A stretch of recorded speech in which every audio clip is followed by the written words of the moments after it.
Sejam muito bem-vindos ao nosso canal. Aqui trazemos informações de fundos imobiliários e ações do Brasil e do exterior. E no vídeo de hoje, aquele vídeo mensal nosso que a gente traz a carteira do canal. Esse vídeo especialmente é bastante interessante, pois fizemos um levantamento bem completo aqui com informações a respeito de fiagros. E sim, né, fizemos a aquisição de um fiagro no mês passado, no mês de abril, e vamos passar aqui detalhes aí da nossa decisão, valores e um pouco mais de informações para vocês. Se o vídeo ajudar em seus estudos, fique à vontade para curtir, compartilhar e se inscrever em nosso canal.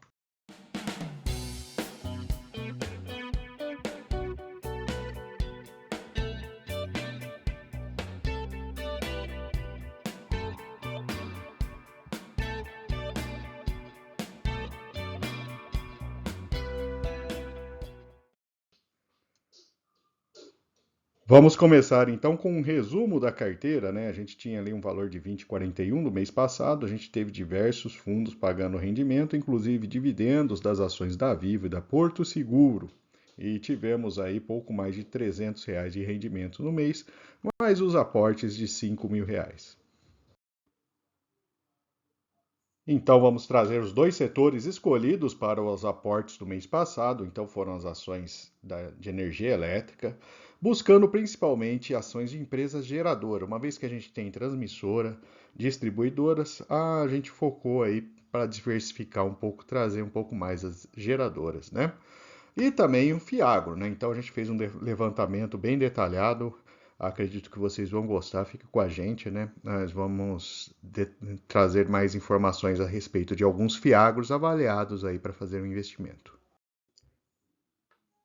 Então, indo agora para energia elétrica, como eu disse, o foco são empresas que possuem uma área de geração relevante. Então, pegamos aí a Eletrobras, ENGIE, CEMIG, CPFL, Eneva, Auren e AES Brasil. Inclusive, fizemos um vídeo recente da Auren, vou deixar o link aqui, caso queiram dar uma olhada um pouco mais em detalhes nessa empresa, fiquem à vontade para escolher o vídeo.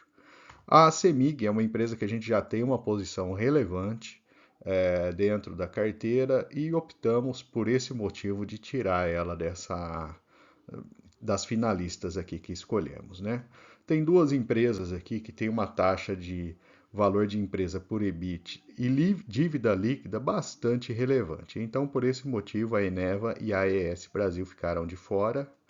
A Eletrobras tem uma relação preço-lucro bastante elevada também, além de valor da empresa por EBIT e dívida líquida um pouco mais alta. Então, a soma das três características aqui, achamos melhor também tirar ela das finalistas. E aí ficamos com Engie, CPFL e Auren. Olhando os resultados, né, a gente tem aqui uma visão do lucro líquido da Engie, tem lucros crescentes nos últimos anos, né? Tivemos aí um payout bastante relevante também, a gente observa ali que o pagamento de proventos cresceu muito, em alguns momentos, né, pagando aí valores bem próximos ao lucro líquido do período. Já a CPFL teve um crescimento bem mais robusto a partir de 2017, né? Mas observamos aí que ela não chegou a pagar todo o crescimento que ela teve em dividendos. De fato, ali ela fez mais investimentos do que a Engie na comparação. E a Auren é uma empresa recente, então tivemos aí um histórico bem menor, né? E por esse motivo aqui, pensando numa carteira mais resiliente do canal, entendemos que a Auren não seria o tipo de ação para esse objetivo, né? E com isso optamos aí por ficar com a ação da CPFL. Então, uma empresa aí que tem um ativo bastante relevante, a gente vai entrar em detalhes daqui a pouco a respeito desse ativo e dos seus últimos resultados também.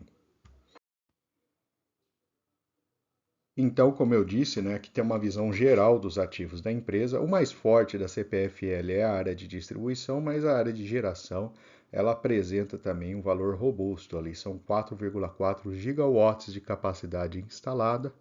A gente percebe que os ativos da empresa, principalmente, são concentrados ali em São Paulo e no Rio Grande do Sul, principalmente a área de distribuição, né? Então, um perfil de geração, né? A gente tem quase 2 megawatts de usinas hidrelétricas, tem um parque relevante de 1,4 megawatts em eólica, pequenas centrais hidrelétricas com 472 megawatts, biomassa 330. Então, é uma empresa ali que tem uma certa diversificação na sua parque de geração e é a quarta maior geradora renovável, tem 96% de fontes renováveis. Então, é uma empresa que também traz essa pegada ESG, né, buscando aí a área de renováveis. A distribuição, como eu disse, né, afeta 2 estados do Brasil, mas é uma participação bem relevante, né, São Paulo e Rio Grande do Sul.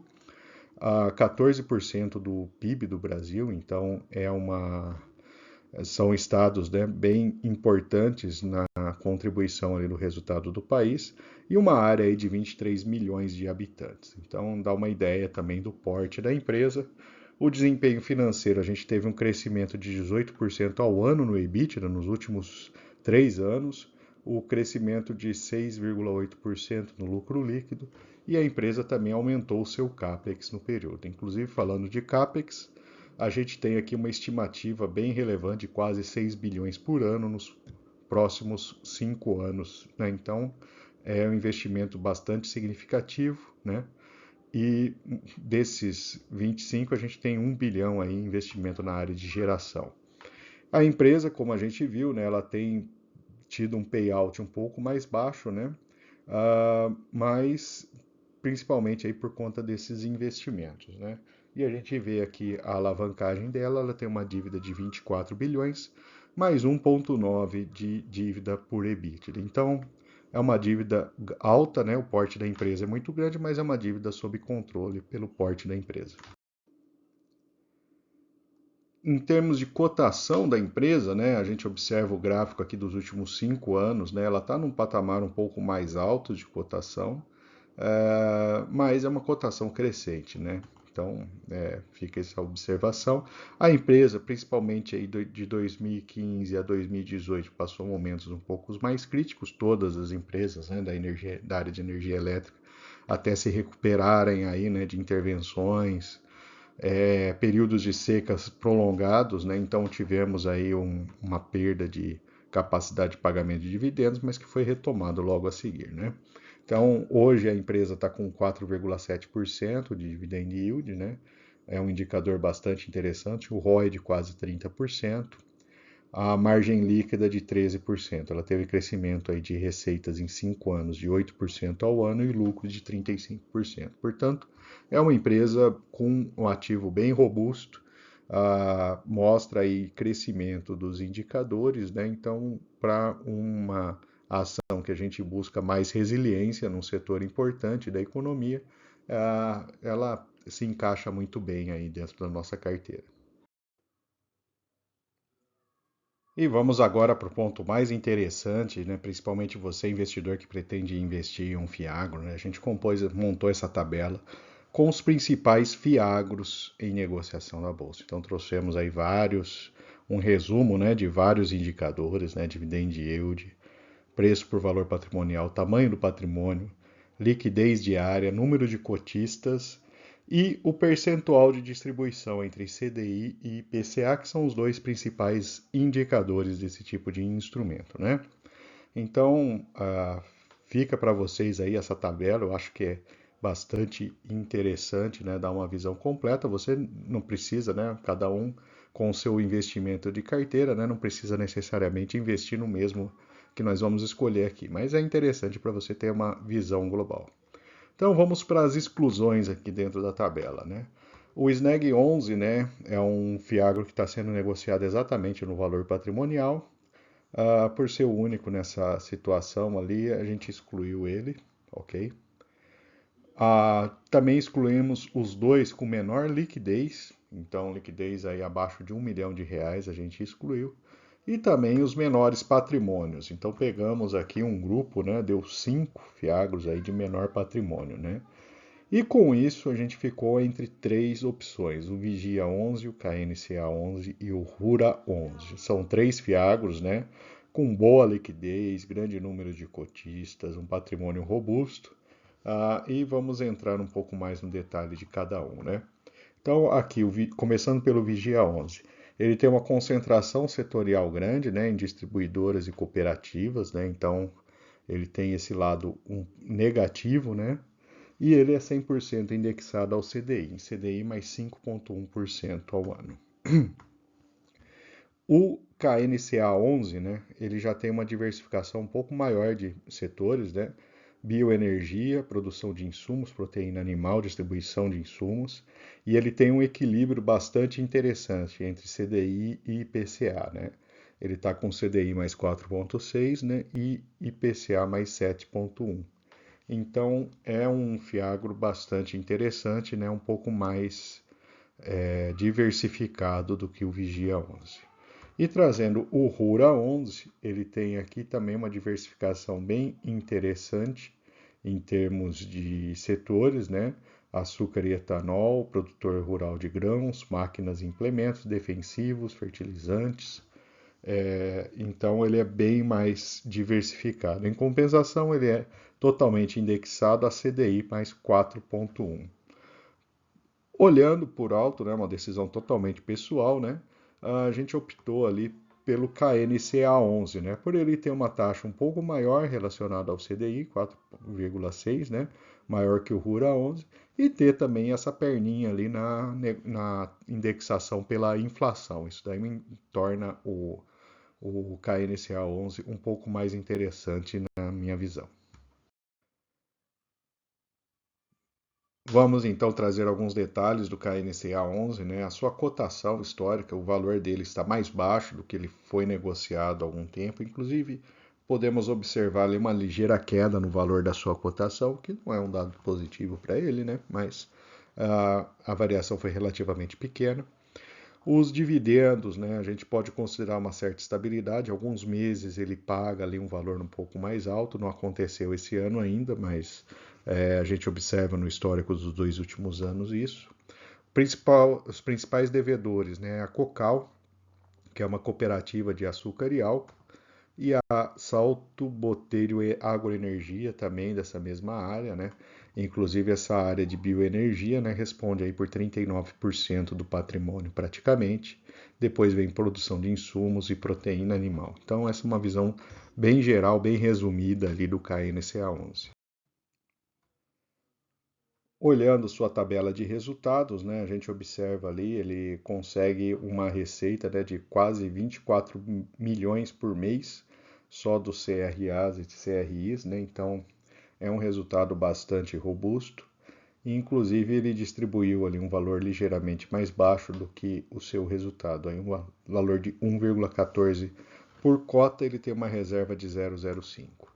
Aqui temos um dado interessante: seu patrimônio líquido ele vem crescendo nos últimos anos, em compensação a sua cotação caindo. E aí abrindo ali um momento em que a gente observa ali que o seu preço por valor patrimonial ficando abaixo de 1, o que acaba sendo um dado bem interessante, né? Então, fechando aqui, temos os dois aportes no mês, né? O 76 ações da CPFL e 28 KNCA 11, né? Então, esses foram os dois aportes. A gente investiu um pouco mais do KNCA 11 justamente para ter rendimentos mais de imediato, né? No começo da carteira agora, no mês a mês, para permitir a gente alocar em outros ativos, né? E este é o resumo da carteira. Então, temos aqui uma composição de 8 ações, né, investidas e 8 fundos imobiliários. Já está ficando de um tamanho interessante, né? A gente tem uma posição mais relevante em energia elétrica, mas também tem saneamento, telecom, seguro, banco, né, que traz aí uma certa diversificação para a carteira.